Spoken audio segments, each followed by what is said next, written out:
Hello everybody, how is it going? Zoro. We're playing Zoro today. I think this is the first time I've played Zoro throughout all of the formats. I haven't played him in OP01 or 2, but I figured it was about time I checked them out. I'm not a huge fan of the deck. It's really good, it's very strong, but I just don't love how it plays, and that's just me. But I do kind of like the new event stuff with Buggy. I like Buggy as a card. Just randomly not being able to KO'd by slash characters comes up more than you would think, and it's very strong with Zoro. Only needing one Dawn to swing with him after, you attach a Dawn to your leader. But we don't have the best star. We don't have a lot of little bodies to play this game, and we do whiff off the Whitebeard Pirates, which is unfortunate. Definitely wanted to see an Ezo there, but it's alright. I'm also playing Fire Fist, which I'm iffy about. It sounds really good in the law. It also doesn't seem bad in this matchup, but I think the card is just really strong. To be fair, it is 2 cards out of your hand, but KOing a 5,000 and a 4,000 is very strong. But we don't have many things to play early. We've just pretty much played the Gordon and then just activated Fire Fist. We could have also played Zoro that turn, but I figured, I don't know, it just felt like a good Fire Fist, so I took it. He'll Arlong ability, play a Cracker, play a Killer Blocker. Also, I do think Arlong is really cool. Basically just a new Doffy, but you have to play the card from your hand, which is slightly worse, but it makes sense as green and yellow don't really have a way to stack the top of their deck like blue does. But we'll use our Gordon finally. -3 to the Cracker, we'll KO it with our 5-drop Marco, and we'll swing for 6. Solid turn. Obviously also that Killer is a really good target for our Marco, but he doesn't have a Dawn on it, so I was like, nah, let me just take the Gordon here and get rid of the Cracker. Pretty much taken every life he's gave us. We get a guard point there, and then we trash our Marco from life. Gets a little bit sketchy here, just because I don't have much of a board other than the 5-drop Marco, which is really sticky. Like, pretty much you drop this card, and it should be there almost the rest of the game. Card is so crazy. It's also a no Dawn investment, swinging for 7 with Zoro leader, which is super strong. He'll take the 7k hit there. Probably thinking on trigger. No trigger. Thinking how much I want to swing here. Probably just end up going 6. He'll 2k out of it. Then we'll play our Zoro. Put a Dawn on him, swing for 7. We also could have taken this turn to not use that Dawn and play down our Marco blocker, which definitely might have been better. I think I just had this game I had bad timing on dropping that blocker, but I think this play is fine too. Just swing for 7, playing the Ezo, and then having 2 up for our 2 event counters. He'll swing 8 with his Big Mom at our Marco. Doesn't really matter what we do here, whether we let it go and trash an event or we just use the event. Kind of the same thing, but I guess we get to keep our Dawn up as if we have more events up if we do it this way. Put 2 Dawn on his leader. Play down a 3-drop Killer. KO our Zoro, which is super strong. That interaction in this matchup makes it very hard, because they basically just have a free way to outer Zoros if they have Killer in hand. Also just really good hitting it off trigger. Very good card in this matchup. But we'll 2k out of that hit to our Marco. We'll drop Paro Sparrow, put a Dawn on his Killer Blocker, and pass it back to us. We'll grab another Fire Fist. I think I definitely debate playing it here and like hitting the Paro Sparrow and the Killer Blocker. But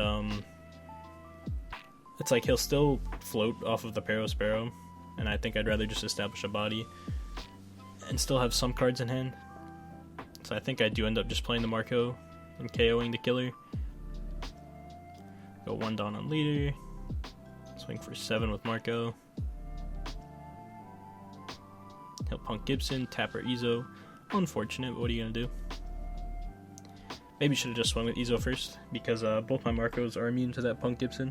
So that was probably a misplay. I think I'm debating if I want to play the Marco here. I think this turn I definitely could have not attach the Dawn to my leader, and then just swung with Marco, swung with leader, and then played our blocker Marco and left one up for Radical Beam. I think that might have been the best play here, rather than what I end up doing here, because I ended up just trying to like bluff that I have more event counters than I do, with just I only have having the one Radical Beam. I do think the other play was much better, because we established a blocker and have the Radical Beam, so we probably live. But right here, I do think I end up losing. Also, I'm never sure if like I should take this or not, because I feel like if I take this, he just all-ins with his Parasparrow or his leader, and if I don't, I think I was just in a losing position. I just don't think it mattered. But if I decide to take that hit, and then I have the 3 Dawn up, he maybe would think that I do have all those event counters and not try to go for game. So, it's debatable. It's debatable. He'll swing for 7 with his leader, playing a Parasparrow. We'll have to take. We draw Buggy, unfortunately, no counter. I don't think it mattered, really, what we hit there, unless we hit an event counter.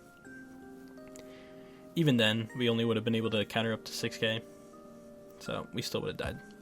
But we do get a rematch, which I was happy about, because this matchup is interesting, and I really have not played against Arlong with any deck, let alone Zoro.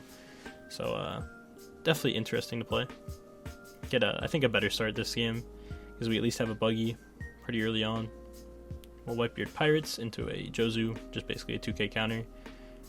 And then we'll play the Buggy and probably grab a Fire Fist, because if he uses leader effect next turn, we'll hopefully get a pretty good target through that. Fire Fisting the Parasparrow does feel kind of bad, so I'd rather it be one of his other triggers, like the Cracker here. Just because, yeah, I'm minusing 2 cards and he is getting 1 back, so it's kind of like I'm minusing 3 in card advantage, which doesn't feel the best, but right here it feels fine. Just because he doesn't have a ton of cards in hand or anything, so he's already down to 4. And we get to clear 2 bodies, 1 being a blocker, 1 being a pretty strong attacker, so cannot complain. We'll play another Buggy, pick up a Radical Beam. All very good. He'll go 2 Dawn on leader, swing for 7, probably use leader effect. Plays another Cracker off his leader effect, and we'll take that hit. And he'll play down a killer. I swear the killer always pops up right as we hit our 5 down turn for our Marco. So, I mean, that's been pretty good. But we'll play down the Marco, pop the killer, swing for 5. We'll leave 1 up in case he tries to go really big on his Cracker here. I doubt he would, but, you know, we want to not get punished by that play if he does go for it. Do have a lot of counter in hand. 2 Dawn on leader, just like Doffy, every turn, baby. He'll play Parasparrow off that. And I end up taking that just to put us on even life, so I don't have to really worry about the Cracker anymore. He'll Pudding into a Smoothie. He'll swing 5 with this Cracker. Fair enough. We will just drop a 1k. We'll drop our other Marco, which would have been pretty good, because he just dropped a Veggie. So fair enough. We'll go 1 Dawn on leader. We're probably just kind of trying to swing with everything here. He has 2 up, so we probably will get smacked by the Punk Gibson here.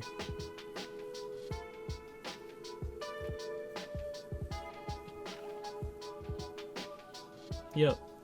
In that scenario, though, I don't think I had a way to play around it. No matter what, one of the Buggies was getting tapped down. But we'll swing another 6 at the Cracker. He'll 2k, and then we'll just swing with Marco. He'll probably block this. And then we can play down our Rush Zoro and clear the Cracker. Give him a Dawn so he can swing for 7. And he lets it go. Probably play one of our Izos and then leave 1 up for the beam.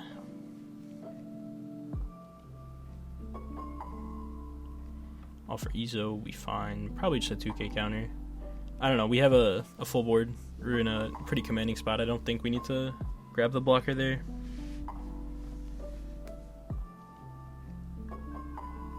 Go 1 Dawn on Pudding, swing at our Buggy. I feel like there is an argument to actually save that Buggy, just because he'd have to commit, you know, his bigger attacks into the buggies. He already commits one, which is nice, but yeah, it's definitely a thought. Especially what happens here is, again, I get hit by the killer off leader effect, and I'm left with just my Marco and an Izo. But he's only on one card in hand, so we can pretty easily clear his board, or a decent chunk of it. Go Dawn on leader, swing 3 at the pudding, he lets it go. Right here, I think I just kind of want to look for another Marco, which is, we do hit it, which is pretty good. Can't complain, just because we didn't really have any other plays this turn besides, I guess, swinging big. Well, we'll swing 7, that is Sparrow, which is pretty much just a guaranteed kill. Unless he's playing the one yellow event that's 1 cost, which is fair enough if he does, but he lets it go regardless. Swing 6 at lead. Probably end up playing down the Marco and killing his killer. And like, we could play a Machino here, which, you know, would use our last on, then we'd have 2 for our events, but I kind of like not playing it on board, so it's a bit unexpected when you do actually play the Machino. He'll swing his Smoothie into my Izo, just for 5.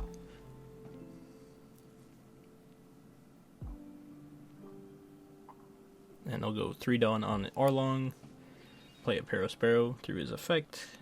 We'll save Marco, kind of same thing whether we let him die and then discard or whatever. We had an extra Dawn up, so I just used it. We'll draw another Izo for turn, and we're gonna go digging for our third 5-cost Marco, or it might be 4th. I think we might have chucked one for counter, which is kind of funny, and we do find it, going Izo into Whitebeard Pirates into Marco, and then KOing his killer, and we'll clear the Smoothie, and we'll still get 2 attacks in on his lead. And I think about putting more Dawn on Zoro, but I'm like, nah, I can play down a Machino and swing for 7 with my Izo, but he doesn't even have a counter to get on my leader, and I try to get a rematch, and he DCs. Unfortunate, no best of 3. Well, thanks for watching, guys.